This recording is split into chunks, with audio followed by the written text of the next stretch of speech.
Selamat pagi, Surfwat. Nama saya Wong Ro, nombor metrik 262750. Hari ini, saya akan membentangkan tajuk kajian tentang impak pandemik COVID-19 terhadap penjual makanan di Pusat Transformasi Bandar Perak. Bab 1. Pengenalan. Pendahuluan. Pandemik COVID-19 telah merencahkan pertumbuhan ekonomi secara global. Kebanyakan pemerintah menyekap pergerakan fizikal manusia. Hal ini menyebabkan penjajah Malaysia telah menghadapi banyak cabaran dan kesukaran. Latar belakang kajian terdapat dua aspek, iaitu aspek ekonomi dan aspek sosial. Aspek ekonomi, penjajah menjual makanan agar mendapat keuntungan, manakala aspek sosial, penjual makanan minat dan membantu perniagaan keluarga. Pernyataan masalah. Isu penurunan jumlah pelanggan, isu krisis kesihatan terhadap penjual makanan, isu penjual makanan menanggung beban kos yang tinggi telah timbul semasa pandemik COVID-19. Persoalan kajian. Apakah cabaran-cabaran yang dihadapi oleh penjual makanan? Apakah impak positif dan impak negatif terhadap penjual makanan? Apakah langkah-langkah penjual makanan telah diambil untuk mengatasi cabaran semasa pandemik COVID-19 di Pusat Transformasi Bandar Perak? Objektif kajian. Objektif kajian ini dapat menjawab semua pertanyaan dalam persoalan kajian. Peneliti juga dapat melihat impak pandemik COVID-19 terhadap penjual makanan di Pusat Transformasi Bandar Perak. Kepentingan kajian. Terdapat 3 kepentingan kajian.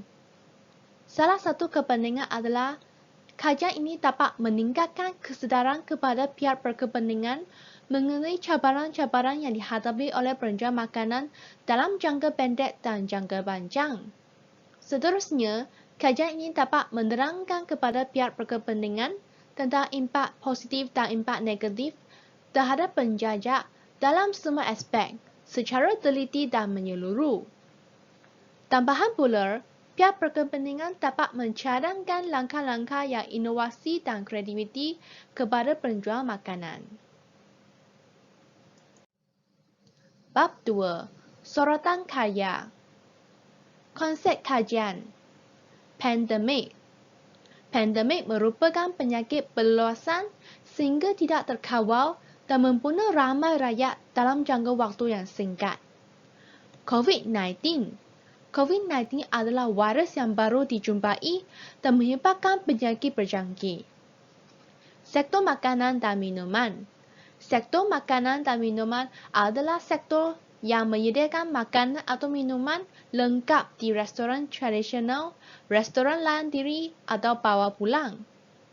Medan selera.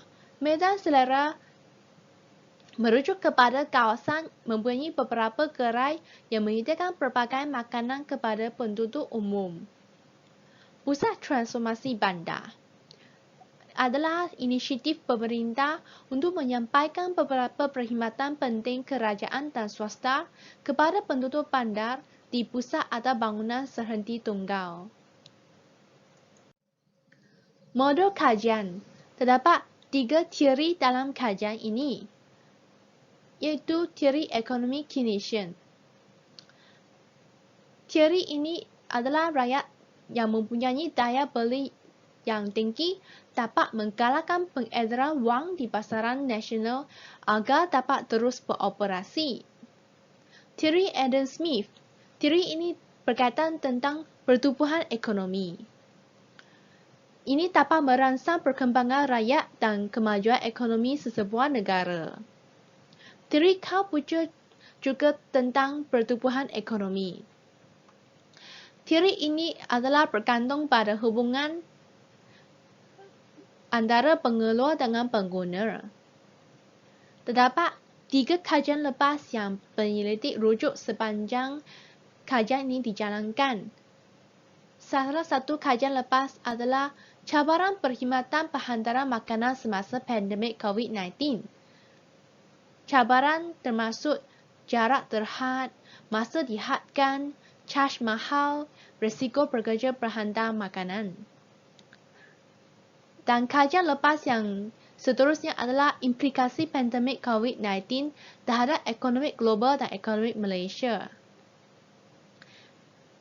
Implikasi pandemik COVID-19 terdiri daripada krisis hutang, kegawatan ekonomi, perkembangan penting syarikat kapitalis Yahudi, faktor penurunan pertumbuhan ekonomi Malaysia, peningkatan kadar pengangguran, kadar hutang negara beresiko untuk meningkat.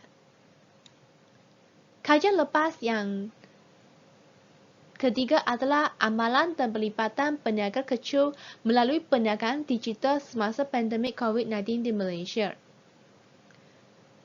Dan dalam kajian ini terdapat norma baharu perniagaan dan strategi perniagaan pasca COVID-19.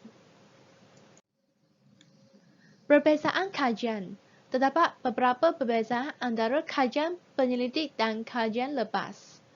Kajian penyelidik ini memfokuskan pada penjual makanan. Perak adalah lokasi kajian khusus. Manakala kajian lepas tertubu pada perkhidmatan penghantaran makanan, ekonomi global, ekonomi Malaysia dan perdagangan digital. Tempat kajian di Malaysia. Bab 3. Metodologi kajian.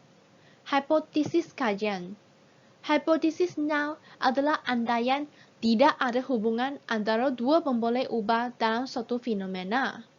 Manakala hipotesis alternatif adalah andaian dua pemboleh ubah mempunyai hubungan dalam satu fenomena.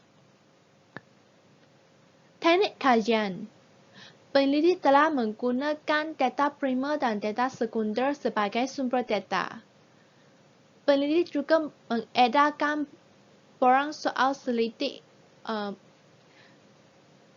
termasuk soal selidik terbuka dan soal selidik tertutup kepada responden untuk menjawab.